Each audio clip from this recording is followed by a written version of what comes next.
Arham trust की ओर से आज रविवार दिनांक 6 नवंबर 22 को सुबह 7 से 8 बजे तक अरहम ट्रस्ट के फेसबुक पेज पर ऑनलाइन इंग्लिश स्पीकिंग क्लास शुरू किया गया। अरहम ट्रस्ट के चेयरमैन रिजवान खान ने बताया कि हमें लगातार बहुत लोगों की रिक्वेस्ट आ रही थी कि आप उर्दू भाषा जिस तरह से अरहम ट्रस्ट के फेसबुक पेज पर ऑनलाइन उर्दू सिखा रहे हैं, वैसे ही अंग्रेजी बोलने चालने के लिए स्पोकन क्लास भी शुरू करें।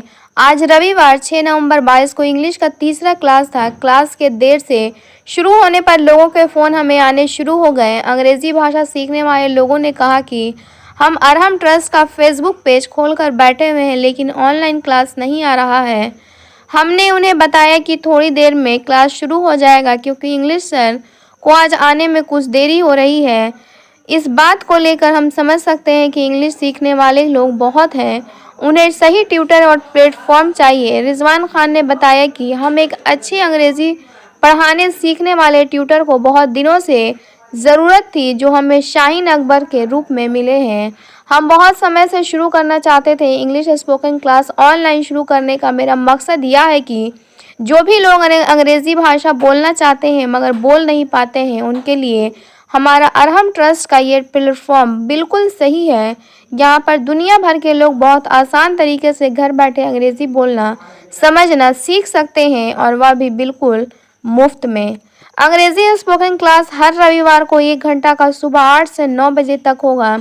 जो भी लोग ऑनलाइन लाइव क्लास में नहीं जुड़ पाते हैं, वह अरहम ट्रस्ट का रिकॉर्डेड क्लास को अरहम ट्रस्ट के फेसबुक के साथ अरहम ट्रस्ट के यूट्यूब चैनल पर भी देख सकते हैं। अंग्रेजी टीचर के रूप में मोहम्मद शाहीन अकबर पढ़ा रहे हैं। Bureau report, Bihar Darshan. Good morning everybody, I am MS Akbar once again with you in this English class from Arham Trust। आज के इस क्लास में मैं स्टार्ट करने जा रहा हूँ वर्ब। सेंटेंस बनाने के लिए ये सबसे इम्पॉर्टेंट पार्ट है। जैसा कि पिछले क्लास में भी मैंने डिस्कस किया है, सेंटेंस में दो पार्ट होता है। एक होता है सब्जेक्ट और सब्जेक्ट के बारे में जो बात करते हैं वो होता है प्रेडिकेट। सब्जेक्ट के बारे में बहुत कुछ समझाया जा चुका है कि सब्जेक्ट एक वर्ड का भी होता है, एक से ज़्यादा वर्ड का भी, नॉन भी हो सकता है, प्रोनाउन भी हो सकता है, इवन एक पूरा का पूरा सेंटेंस भी सब्जेक्ट बन सकता है। दूसरा पार्ट जो प्रेडिकेट है, उस प्रेडिकेट का सबसे इम्पॉर्टेंट पार्ट है वर्ब। बिना वर्ब के सेंटेंस नहीं बन सकता है, रिमेंबर। तो स्टार्ट करते हैं वर्ब से, क्योंकि ये आइडिया, ये कॉन्सेप्ट अगर आप माइंड में रखेंगे तो आपके लिए इंग्लिश बोलना, पढ़ना, लिखना, समझना बहुत आसान होगा। तो देखते हैं verb.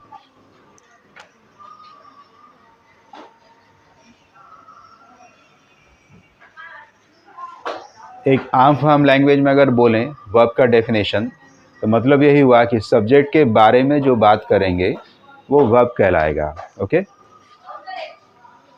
What we talk about subject, वो वर्ब है। सब्जेक्ट के बारे में क्या बात कर सकते हैं हम लोग, तो पिछले क्लास में बताया था, I will repeat it. Being यानी होना, हैविंग यानी रखना, एंड डूइंग यानी करना। होना, रखना या करना वाले जो भी वर्ड्स होंगे वो सभी वर्ब के अंतर्गत आते हैं, वही सारे शब्द वर्ब कहलाते हैं। ठीक है, अब इसके काइंड्स को देख लेते हैं। कई काइंड्स हैं, इसको कई आधार पर इसको बांटा गया है। उसके बाद तब इसका एक एक करके इसका प्रयोग सीखा जाएगा। तो सबसे पहले इसका देखते हैं, दो प्रकार इसका, 2 काइंड्स, जिसमें पहला है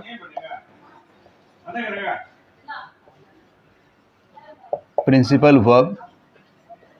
इस प्रिंसिपल वर्ब को मेन वर्ब भी कहा जाता है, मेन वर्ब। दूसरा है ऑक्सिलियरी वर्ब, जिसे हेल्पिंग वर्ब भी कहते हैं। ठीक है, ये जो 2 काइंड है, principal verb and auxiliary verb, sentence में ये अपने माने के प्रयोग के हिसाब से इसको डिवाइड किया गया है दो पार्ट में।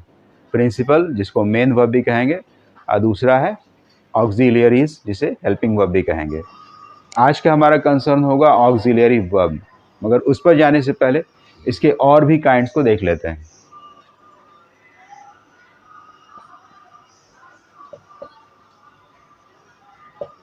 Two kinds of verb according to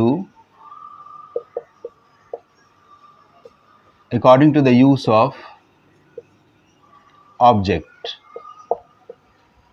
object के प्रयोग के हिसाब से, यानी सेंटेंस में ऑब्जेक्ट भी होता है, सब्जेक्ट, वर्ब और ऑब्जेक्ट। सब्जेक्ट वो जिसके बारे में बात करें, वर्ब वो जो सब्जेक्ट के बारे में बात करें, और ऑब्जेक्ट वर्ब के मीनिंग को कंप्लीट करता है। यानी अगर मैं खाता हूँ तो क्या खाता हूँ, मैंने ख़रीदा तो क्या ख़रीदा, ओके। ये सारे जो वर्ड्स होते हैं, क्या का जो जवाब है उसमें, वो ऑब्जेक्ट कहलाता है। तो ऑब्जेक्ट के प्रयोग के हिसाब से वर्ब को दो ग्रुप में बांटा गया है। एक को कहते हैं ट्रांजिटिव और दूसरे को कहते हैं इंट्रांजिटिव। तो नंबर 1 इज़ ट्रांजिटिव वर्ब।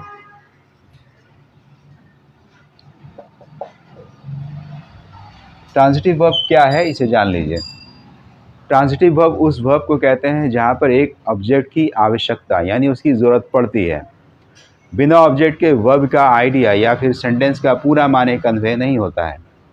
तो ट्रांजिटिव वर्ब क्या हो गया, वैसा वर्ब जिसमें एक ऑब्जेक्ट की ज़रूरत पड़ती है।